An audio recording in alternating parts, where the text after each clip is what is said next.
Welcome to Let's Talk Virtual Care, hosted by yours truly, physician, thought leader, and director of virtual care integration for the Office of Primary Care, Dr. Maia Carter. Each episode unpacks key approaches for operationalizing virtual care from exceptional VA staff and healthcare innovators. You will gain valuable, timely insights for the mobilization of virtual tools for veteran health and well-being. This vlog was produced by the Office of Primary Care Virtual Care Integration Team. Hello, my name is Dr. Maia Carter, and welcome to Let's Talk Virtual Care, Season 1, Episode 10, Grand Finale with Dr. Carolyn Clancy, Assistant Undersecretary for Health for Discovery, Education, and Affiliate Networks, as also known as DEAN. DEAN's mission is to transform healthcare for veterans and the nation through innovation, training, research, and partnerships. Dr. Clancy is a highly experienced general internist and a nationally recognized physician executive. Prior to joining VA, Dr. Clancy led the Agency for Healthcare Research and Quality as its director for 10 years. Dr. Clancy has contributed to 8 academic textbooks and authored, co-authored, and provided invited articles and commentary in more than 225 scholarly journal articles. She has won several awards, and the most recent was recognized by the Primary Care Collaborative with the prestigious Barbara Starfield Award. Wow, that is just phenomenal. Dr. Clancy, I am so overjoyed and humbled to have you as a guest on our grand finale episode of Let's Talk Virtual Care. Welcome. Thank you, and I'm delighted to be part of this. Fantastic. So let's jump in. Tell us a little bit about your thoughts on virtual care in general and how virtual tools can contribute to veteran health and well-being. What a fabulous question, Dr. Carter. Let me say that when I first started my career, I was in academia. And literally the week I arrived, the institution announced that we were all now going to be part of an HMO. This was not like a Kaiser HMO, but like one where we would have some patients who were private sector, some who were in this HMO.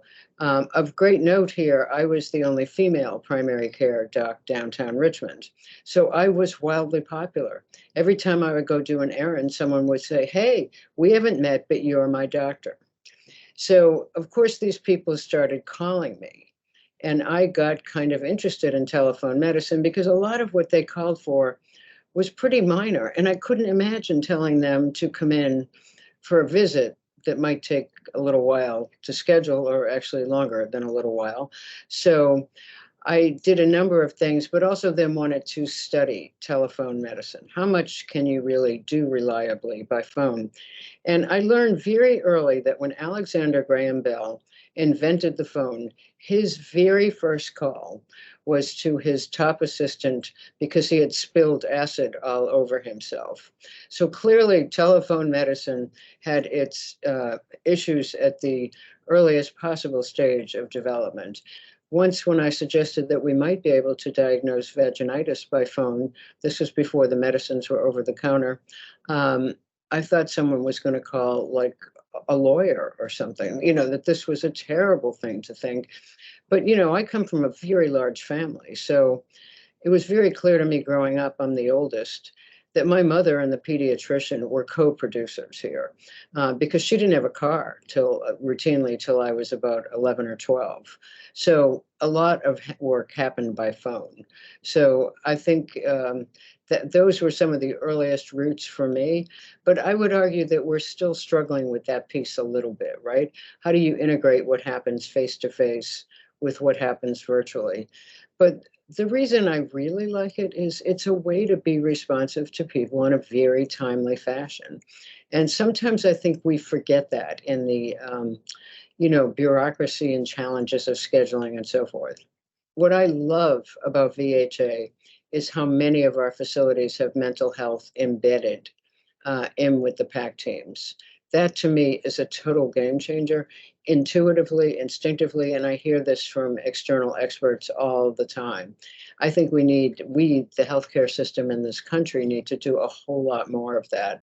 Thank you. Thank you for sharing those historical points there with Alexander Graham Bell and your own personal journey with virtual care growing up. And you mentioned the importance of organizing care around the patient's needs and being versatile in how we reach our patients.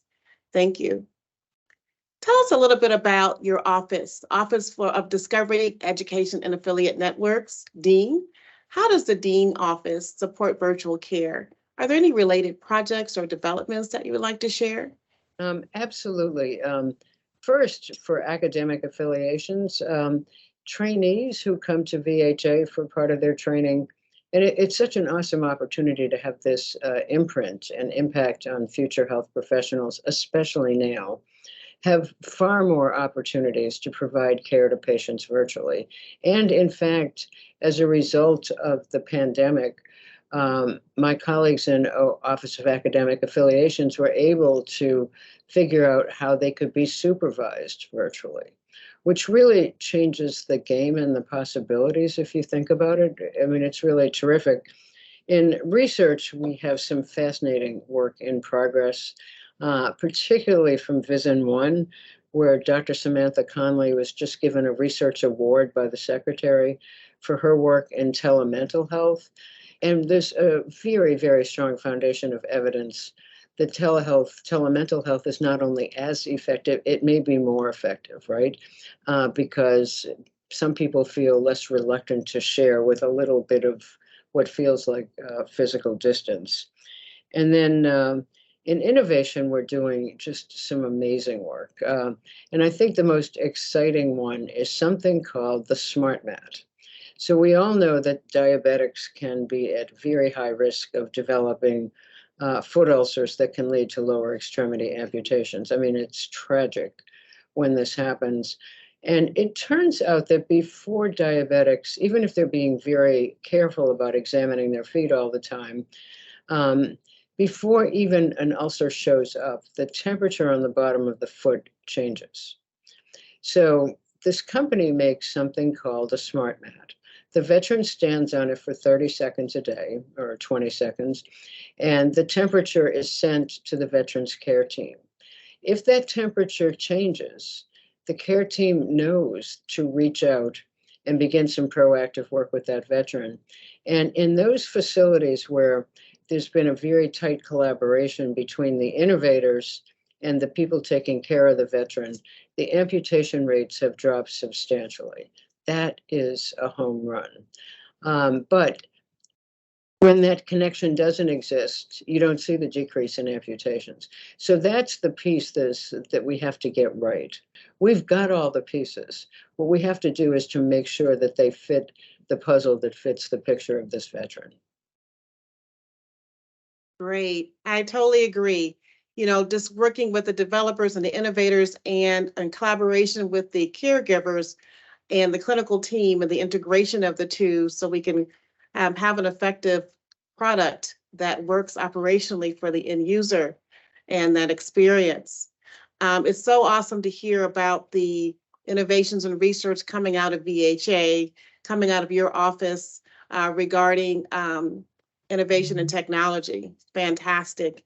And I think we've got another generation of residents coming out where, you know, virtual tools will be second nature for them and being able to learn how to have that website manner and take care of patients through different means. So what would you say your message would be to the field regarding virtual care, especially now as we've moved out of the emergency response period and we're understanding that virtual tools have their own distinct pathway as a complement to traditional care? First of all, I think together we should all feel very, very proud about how quickly we were able to pivot to respond to veterans' needs at a very, very scary time and protect them and minimize their risk of getting COVID from coming in for a face-to-face visit. We did a terrific job, and when you see the numbers of virtual encounters and so forth, it's really, really impressive. I think we have the opportunity to build even more on that experience to actually be world class and certainly first in class in the nation in terms of how does all this work together. Not that other systems aren't really smart and thinking along these lines, but they are somewhat constrained by reimbursement rules that don't apply to us. So that's a great liberating feature. So I think that what we've got to focus on is how do these pieces integrate and fit together. If anything, I think we have underestimated the power of responding to veterans in a fairly promptly when they've got a problem. That doesn't mean you're solving everything or that you're moving appointments around like crazy, but more or less saying, I hear you.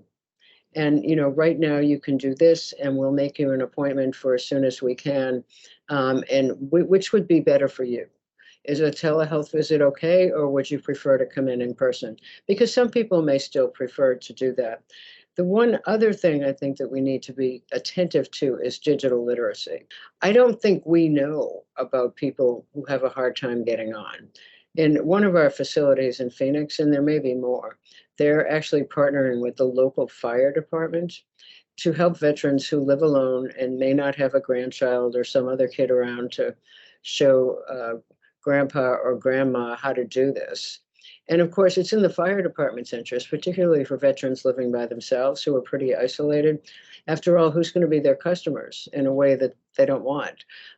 So they're actually working with the veterans so that they can understand and make it as easy as possible for them. I think we have to invest a lot more of our time and thinking and focus on that area. But I'm very, very excited and proud of what we've done. Great, great.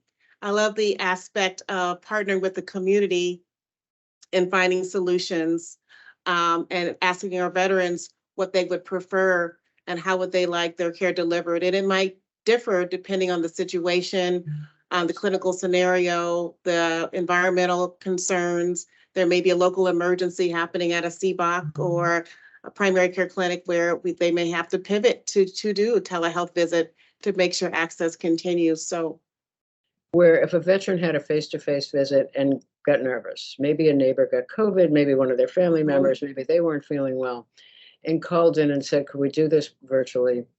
The answer would be yes, of course. And, again, that responsiveness to veterans' needs and preferences, I think, is where we all want to be. And I think telehealth is a very powerful tool to help us get there. absolutely. Thank you. Well, this has just been truly an honor to hear your perspective on virtual care and have this value added dialogue. I would like to close this episode with a topic that's one of my favorites. It's joy. And I believe that when we do things in our life that bring us joy, we're better for ourselves and those around us. What brings me joy is music and movement. So I love to exercise. I love African dance. I love to enjoy music and moving my body and get that physical activity and those deep breaths in there. So I'm going to ask you, Dr. Clancy, what brings you joy? So a couple of things that bring me joy. First is my family, my husband, of course, who's a political writer. And so we come from very different perspectives on almost everything. My four sisters and their daughters and so forth. This is really girl power at its strongest. And they're all wonderful people. And particularly my nieces are very, very different people. And that's phenomenal. Love all kinds of music. And my husband and I, Hawaii is our happy place. Oh, the aloha spirit. Yes, There's nothing exactly. like getting together with family. And I like how you spoke about the differing perspectives. I mean, we learn so much when we have differing perspectives and kind of understand people's points of view. So great. Well, this has been awesome. Let's stay connected. Absolutely. Thank you for the opportunity. Thank you. Thank you for joining us on this episode of Let's Talk Virtual Care. I hope that you found it inspiring and value added as you work to integrate virtual tools into your workspace. We welcome your ideas, your thoughts, and your suggestions for future episodes. You can view this episode or look at prior episodes by looking at our MS Streams channel. Just search Let's Talk Virtual Care. Please share this vlog with your friends and your colleagues. We look forward to seeing you on the next episode of Let's Talk Virtual Care. I'm Dr. Maya Carter, and remember, dare to be innovative.